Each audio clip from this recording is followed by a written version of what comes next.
Okay, Wednesday, April 24th, 2024. We're just heading home from the gym. I said a quick hello to Jaleel. There's a lot of customers in there, and like I said, people can get pretty jumpy about the filming. So, yeah, in the last week there were some interesting developments. We saw Mike Johnson do a flip and put the Ukraine, Taiwan, Israel bills on the floor and get them passed. And what was even more interesting, it was even CNN, I think, or one of the mainstream sources that said that Donald Trump will have Mike Johnson's back for this quote-unquote betrayal, while Marjorie Taylor Greene was flipping out. So, it's this is interesting. I've heard some theories. I had a friend, Chuck, come visit me from Estonia here, and we had lunch last week, and he said Trump would flip. He would come in and then do an old switcheroo on Putin or something and switch sides. It's viable. I had one friend in the Ukrainian army remind me that it was Trump who sent the 400 javelins back in 2016, 2017. Obama was holding back on sending lethal weapons, not wanting to escalate the war. And this is coming from a Ukrainian in the army. Not one of these wannabe journalists or people here. So he's kind of an enigma. And I would tell you what, if Trump gives a clear, not a vague, but a clear path for Ukraine, and even if it means ceding territory to get a deal like Korea, okay, give up that 17%, Donbass, Crimea, Kherson, whatever the line where it is pretty much now. In exchange, Ukraine gets a security agreement guaranteed by the West, not by Russia. There is no you can't trust the Russians, so it has to be a Western guarantee like NATO, or whatever the Koreans had managed to get. Or even the Taiwanese. It would have to be a deal like that. It would be worth it.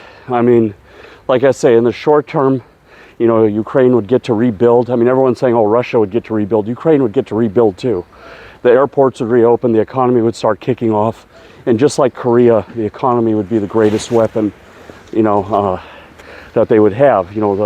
Obviously West Ukraine, or what's left of Ukraine, would accelerate, while the East Ukraine under Russian management would just keep deteriorating.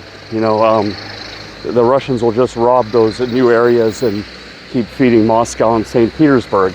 It's just like the same way the North Koreans just keep feeding the capital, Pyongyang or whatever. I can't say it, but the capital of North Pyongyang, just to keep the people there happy, because that's where the support comes from.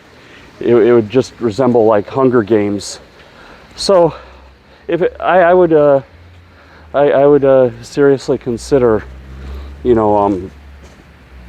Trump if he gave some clear map on Ukraine. This backing up Johnson. The Democrats are backing up Johnson.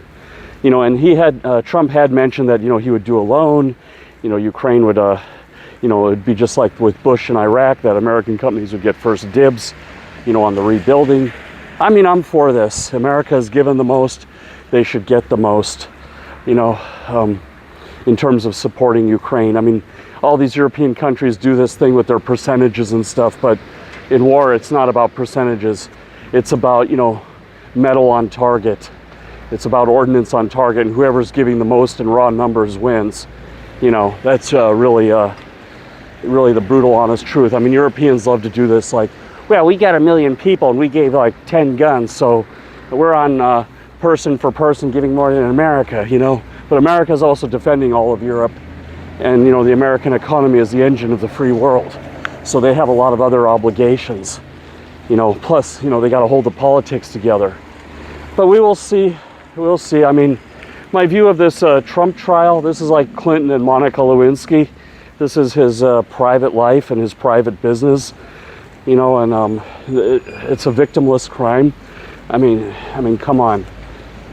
Stormy Daniels was a porn star. It's not like she was even a 23-year-old intern.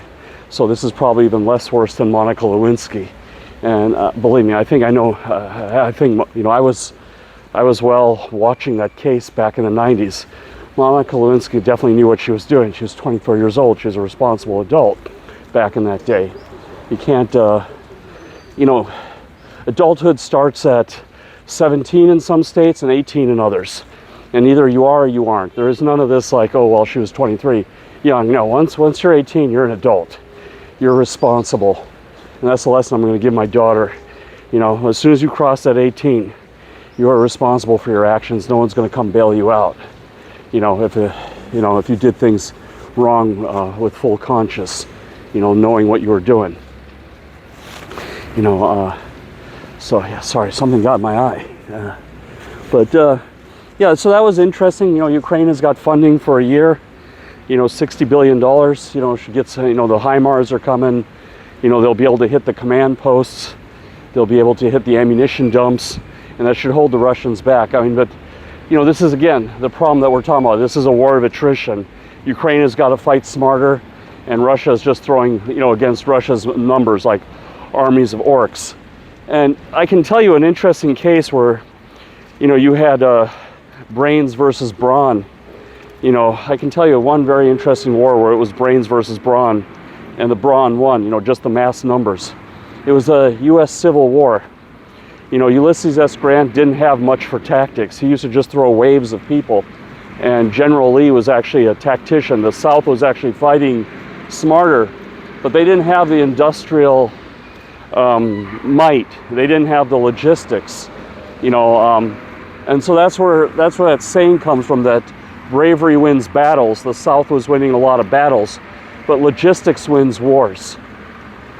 You know, and right now Russia's logistics, as long as they don't go past this current line, is pretty solid. You know, because, you know, Ukraine can't do much inside Russia. I mean, we heard of some oil refineries being blown up, a drone factory, but in the big picture, Russia is a big place, and they can spread the factories out. And these are like mosquito bites, you know, in the real sense. So we have to watch for that. It's not an automatic that Ukraine gets these weapons and gets this intelligence and gets this advice. In my view, at best, it's just going to hold the current line. And I feel, and I'll tell you why I feel this, there's already backroom dealing going on. And I feel this because, like, when Biden came to visit Ukraine, they had already informed the Russians, you know, and let them know that Biden was going to be in Kiev. You know, why would they do that? I mean, maybe same reasons like they don't target Putin if he visits the front lines, you know, sort of thing. They clear out that area where he might be. There must be some, you know, Moscow, Washington, D.C., that hotline is still running. You know, there's like a red phone, one in the Kremlin and one in the White House, and the two leaders of the country can talk to each other, you know, if things get too crazy, you know, so they can de-escalate. So I am really suspecting something like that is happening already. And like I said, Trump is being more open about this conclusion that we're going to reach, and the Europeans are, you know, they're talking a lot, but what you actually see getting delivered, you know, from the current administration in Europe and all the blocs and, you know, all these deliberations and everything, it looks like it's just enough to hold the line. So Ukraine can stop the advances, but I don't think it can counter. You know, as long as they're hitting logistics, command centers, ammunition dumps, they can disrupt the advancement. But the Russians can just mobilize like hundreds of thousands of people. And even one general said the Russian army has actually grown because Russia is diverting an economy the size of Pennsylvania, a little bit smaller than California, about the size of Italy, you know, $1.2 trillion economy. They're doing what North Korea is doing. They're turning it into a war economy. So $60 billion against $1 trillion, you know, plus whatever Europe is given, you know, probably another, you know, $5-10 billion, you know, in total. I don't know, like I said, the small countries, you know, you know, well, pound for pound, you know, we're like ants, you know, we can pick up 50 times our weight, you know, that type of thing, you know. But like I said, what really matters is gross weight, not per capita weight, you know. So yeah, that's, I think I think that's what's going on. I think that's what's happening. I'm going to go a little bit different way. I got to go to the supermarket. Got to get butter, carrots. I always sneak and buy some cookies and everything. You know, so yeah, just crossing the road. It's the most dangerous thing we do in Ukraine. Yeah, so I don't know. My mind, like I said, if Trump can make a speech, you know, once he gets out of this like courtroom drama and everything, and he has a clear plan for Ukraine, I would consider him, because I think the border is still an issue. The border is still an issue. But if I have any doubts that he's going to betray Ukraine or betray NATO and everything, I'm back to where I am. But, you know, I'm open-minded. I'm a moderate, you know, I would say I'm a moderate Republican, a conservative Democrat. You know, it's like this rare breed. You know, you find a lot of us in Minnesota, Iowa, you know, Wisconsin, Michigan, Ohio, like a Midwestern, you know, open-minded, but still have a track we follow type of thing. You know, so I have to see more. I'm open. You know, jury is still out. You know, I'm willing to hear some arguments. But, you know, right now, if the election was today, I would still vote for Biden. But I'm encouraged. I'm encouraged that Mike Johnson, he must have read the Bible. He must have actually read it. I don't know. Or I heard it was Intel briefings that flipped him, but maybe Jesus himself was in those briefings. I'm not sure. Because everyone knows, it's pretty common sense. Everyone knows what's happening here. I don't think you need classified intel to understand what's going on here in Ukraine. You know, hint, hint, like 1930s, late 1930s Germany, early 1940s Germany. It's no secret, you know, or what's going on in Palestine. You know, it's no secret. You know, same sort of thing. You know, so what else? I registered the car yesterday. We got the Kia Sportage 2021 EX model 2.4 liter engine, front wheel drive, and it's all registered. That was interesting. I had to go with a lawyer because my wife, we have obviously the baby, and we don't want to take the baby to the DMV and stress her out. And so we had they had to do the vehicle inspection, but really it was not an inspection. They just take pictures of the car and give you a document, and then you got to go and pay money. So they give you these little white slips of paper, and they have like a bank account number, and they're like for really trivial amounts of money, like $5, $10, even half a hryvnia, which is like 10 cents. And you got to go pay these things one by one at the post office or at a bank and get a receipt, and then you come back to the office. I'm just wondering why they don't take the money at the office. Maybe because the head of the office would steal it all. I don't know.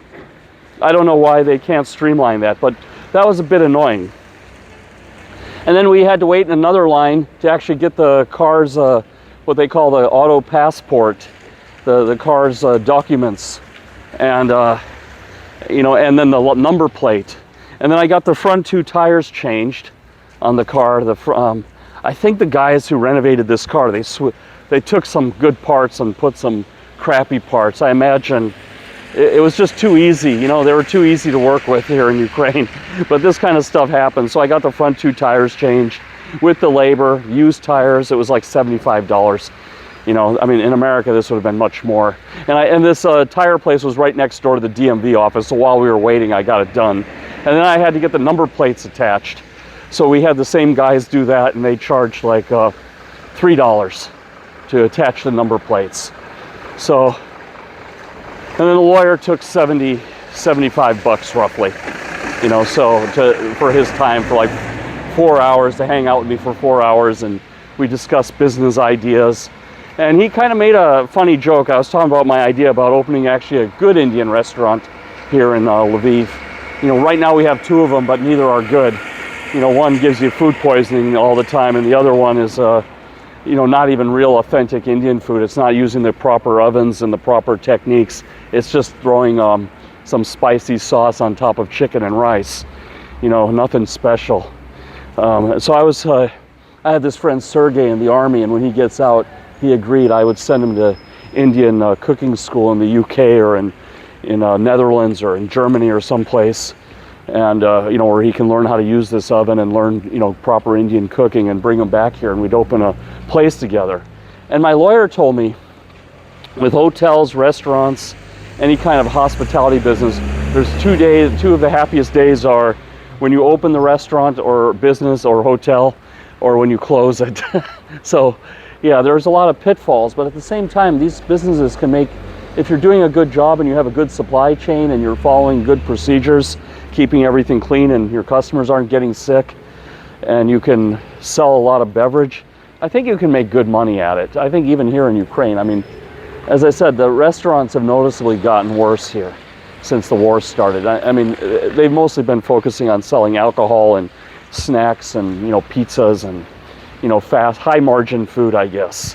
High margin, cheap, high margin food, because the tourists are gone. I mean, this is just a natural consequence, but if, like I said, if we can get to the next level where we can start rebuilding, the country. And I said, while they're rebuilding, I missed a point here, like Ukraine can rebuild too. The CIA can run an intelligence war in Russia like they did when we were in the Cold War with East and West Germany and get them to crack from within. But yeah, anyway, I just want to get that thought documented. But yeah, so we'll just have to see what happens next and everything. I'm still making preparations for either Norway or America. I'm doing both visas for my wife and daughter.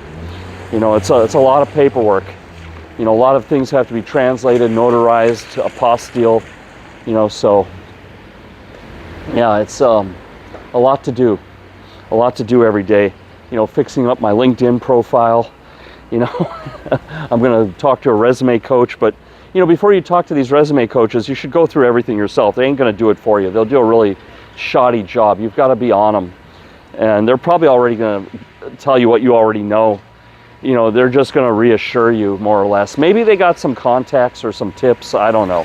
But most of the time I've just found these people, these coaches and counselors and guides and everything to more or less tell you what you already know and kind of just reassure you that you're thinking the right way about things. So it's expensive. It's like $300, $400. But at the same time, you might get something useful. Like one thing I learned, I was just reading a lot of guides, is you got to write your resume now so that it can get picked up by this automatic parsing system. There's this software that headhunters use that automatically parse the resumes and format everything and put it in their system, and then scan for keywords and present them the best candidates. And so you have to beat this algorithm. Everything has gone to like algorithms like Google marketing. So it's more or less like running Google ads or Instagram ads. You got to use the right hashtags and the right words and get in front of the right people. It's all gotten gamified, automatized. So yeah.